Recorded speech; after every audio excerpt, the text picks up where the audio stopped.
Taman Nasional Gunung Merapi melingkupi wilayah seluas 6.410 hektar, menjadi sebuah ekosistem besar untuk melindungi sumber air dan keanekaragaman hayati Merapi.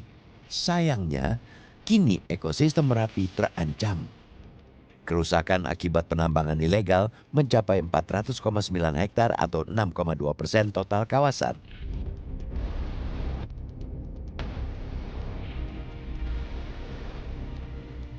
Taman Nasional baru ada tahun 2007, dan jauh sebelum itu sudah terjadi pengambilan material vulkanik. Karena apa? Karena erupsi Merapi ini sifatnya periodik kan terjadi, dan ini merupakan berkah oleh masyarakat sekitar Merapi. Mereka katakan ini berkah, Pak.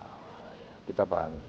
Nah, setelah Taman Nasional ditetapkan tahun 2007, tentunya pengelolaannya menjadi tanggung jawab Balai Taman Nasional Gunung Merapi ya. Dan dalam pengelolaan ini tentunya kita ada sistem zonasi di situ.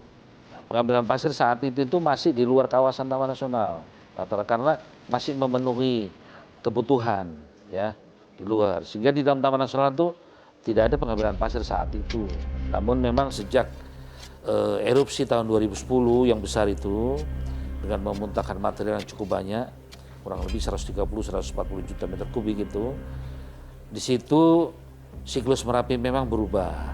Yang sebelumnya 4-5 tahun erupsi yang bisa memenuhi kebutuhan masyarakat, ternyata tidak erupsi lagi tuh. Nah, ini juga yang mengakibatkan lama-lama kan habis tuh persediaan di luar kawasan nih.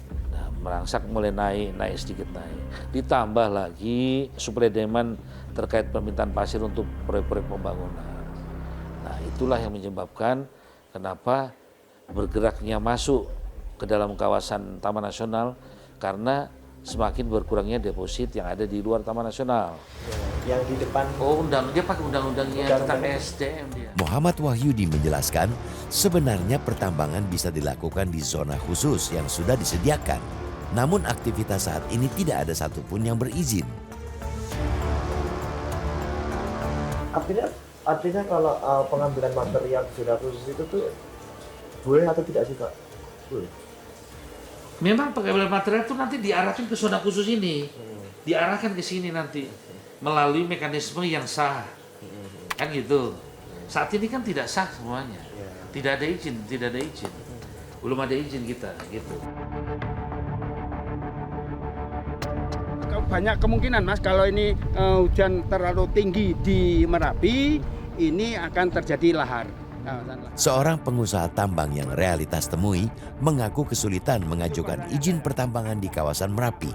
Katanya perlu jalur khusus untuk menembus perizinan. Saya itu ngurusi nggak tanggung-tanggung Mas. Saya itu ngurusi itu mulai saya masih muda.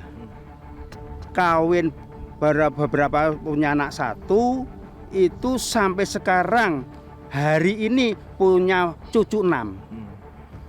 Belum berhasil dengan segala cara. Nah ini Mas, ini di sini yang sudah oleh KSDAE, ini PUD ini Mas, PUD ini sampai sana. Ini saya punya ini resmi ini diberikan kepada kami PT Sapu Jagat Gemilang. Nah, dan kami harus merangkum kerjasama dengan Paguyuban Merapi Ijo waktu itu. Nah, sekarang ada yang siper atau apa itu, yang kemarin press release itu. Saya berharap itu nanti kalau diberikan izin oleh pemerintah yang terkait, akan menggunakan tenaga lokal itu tidak 60%, bahkan mungkin bisa 80% kita menggunakan tenaga lokal. Kalau ini PT SKS ini Pak? PT KS ini apa pernah. Gunanya PT Sediakan PT SKS apa? Ini sama dulu pernah mengizinkan, dan ini pernah terjadi PKS Mas. Jadi perjanjian kerjasama dengan TNGM dengan KSDAE.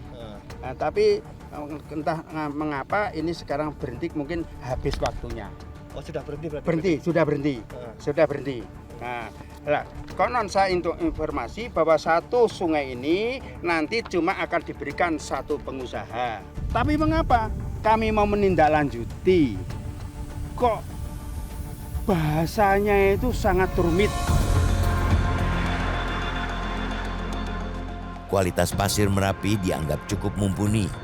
Materialnya laris manis diborong untuk proyek-proyek strategis nasional. Namun celakanya, sebagian material pasir tersebut diduga ditambang secara ilegal. Benarkah perizinan pasir Merapi dikuasai segelintir pengusaha? Jelajahi cara baru mendapatkan informasi. Download Metro TV Extend sekarang.